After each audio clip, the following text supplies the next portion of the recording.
எலும்ப பார்த்து சொல்லணுமா, தேவனை பார்த்து சொல்லணுமா? இப்ப வியாதி வந்துருச்சுன்னா தேவனை பார்த்து பேசணுமா, வியாதியை பார்த்து பேசணுமா? பிரச்சனை வந்துருச்சுன்னா தேவனை பார்த்து பேசணும், பிரச்சனையை பார்த்து பேசணுமா? மழை வந்துருச்சுன்னா கடவுளை பார்த்து பேசணுமா, மலையை பார்த்து பேசணுமா?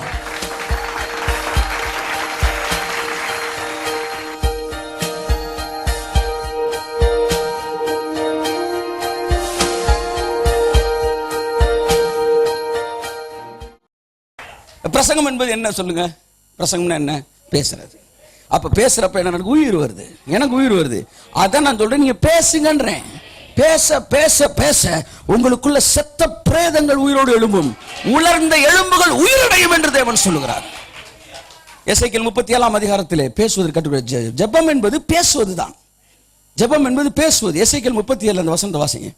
எசேக்கியேல் 37:1 வாசிங்க. 37:1. இந்த வேளையில கர்த்தர் உங்களை சுகமாக்குறார். ஆமென். கர்த்தருடைய கை என் மேல் அமர்ந்து கர்த்தர் என்னை ஆவிக்குள்ளாக்கி வெளியே கொண்டு போய் எலும்புகள் நிறைந்த ஒரு பள்ளத்தாக்கின் நடுவில் நிறுத்தி. பாத்தீங்களா, எலும்பா இருக்கு.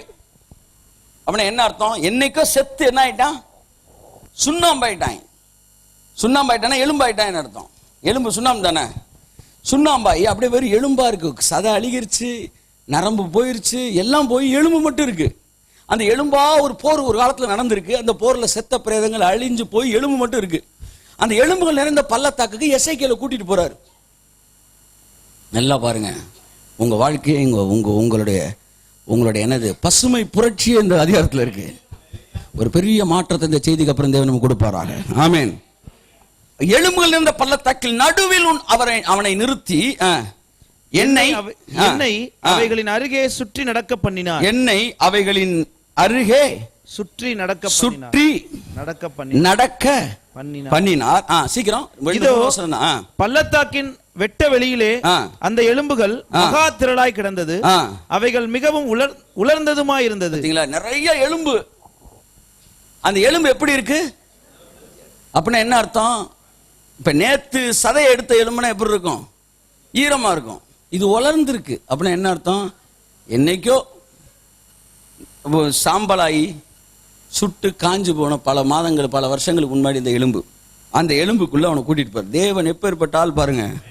தேவன் எப்பேற்பட்ட ஆள் பாருங்க.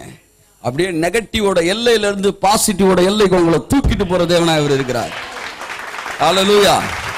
அவர் என்னை நோக்கி வாசிங்க. அவர் என்னை நோக்கி மனுபுத்திரனே, இந்த எலும்புகள் உயிரடையுமா என்று கேட்டார். அவனை பார்த்து கேட்கிறாரு, தம்பி எலும்பெல்லாம் பாரு, இதெல்லாம் உயிர் அடையுமா அவனு கேட்கிறாரு. ஒரு தடவை இயேசு பிலிப்பை பார்த்து கேட்டார், நீங்க சாப்பிட்றதுக்கு என்னப்பா அப்ப எங்க வாங்கலாம்? இதெல்லாம் அவன் என்ன சொல்றான்னு கேட்கறது.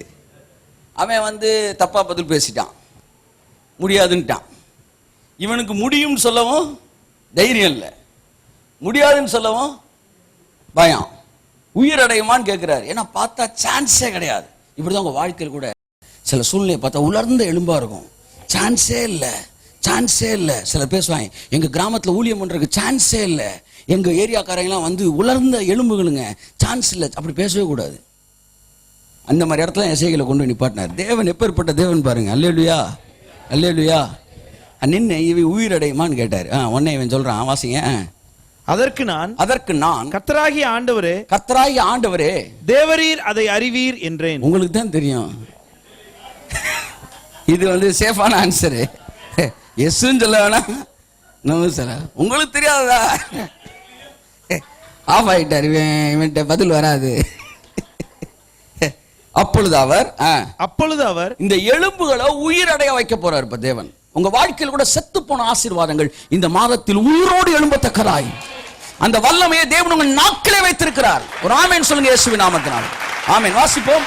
அப்பொழுது அவர், நீ இந்த எலும்புகளை குறித்து தீர்க்க தரிசனம் உரைத்து, எலும்புகளை குறித்து தீர்க்க தரிசனம் உரைத்து அவைகளை பார்த்து சொல்ல வேண்டியது என்னவென்றால். எதை பார்த்து சொல்லணும்? என்ன பாருங்க, எதை பார்த்து சொல்லணும்? எலும்பை பார்த்து சொல்லணுமா, தேவனை பார்த்து சொல்லணுமா? இப்ப வியாதி வந்துருச்சுன்னா தேவனை பார்த்து பேசணுமா, வியாதியை பார்த்து பேசணுமா? பிரச்சனை வந்துருச்சுன்னா தேவனை பார்த்து பேசணும், பிரச்சனையை பார்த்து பேசணுமா? மழை வந்துருச்சுன்னா கடவுளை பார்த்து பேசணுமா, மலையை பார்த்து பேசணுமா? மலையை பார்த்து. இயேசு அப்படிதான் சொன்னாரு. பிசாசு வந்துகிட்டு இருக்கும்போது நிறைய பேர், ஆண்டவரே இந்த பிசாசை துரத்தும் துரத்தும் துரத்தும் இருப்பாங்க. என்ன துரத்தும்? பிசாசுகளை நீங்கள் துரத்துவீர்கள் தான் சொன்னார். நீ துரத்துறானா அப்புறம் வந்து என்ன துரத்துன்னுகிட்டு இருக்கிற? அப்ப பிசாசை துரத்துங்கன்னு அவர்கிட்ட ஜெபிக்க கூடாது. நல்லா பாரு, நிறைய நம்ம பண்ற தப்பு, ப்ராப்ளத்தை பார்த்து பேசணும். நீங்க எலும்ப பார்த்து பேசுன்றாரு. அப்ப உங்களுக்கு ஒரு வியாதி இருக்குன்னா எதை பார்த்து பேசணும்? நீங்க வியாதியை பார்த்து பேசணும். நம்ம கட்டியை பார்த்து பேசணும். வியாதிக்கு சுகமகள் வியாதியிலிடத்தில் பேச வேண்டும். இயேசு சொன்னார், உலர்ந்த எலும்புகளை சொல்லுங்க பார்த்து, உங்கள் தரித்திரத்தை பார்த்து, உங்கள் சரீரத்தை பார்த்து. ஆமென் சொல்லுங்க. ஏனென்றால் தேவன் உங்களை பேசும்படிக்கு வைத்திருக்கிறார். நீங்கள் தேவனுக்குள்ளே இருக்கிறீர்கள், தேவனை போல் இருக்கிறீர்கள். உங்கள் வேலை கட்டளை கொடுப்பது.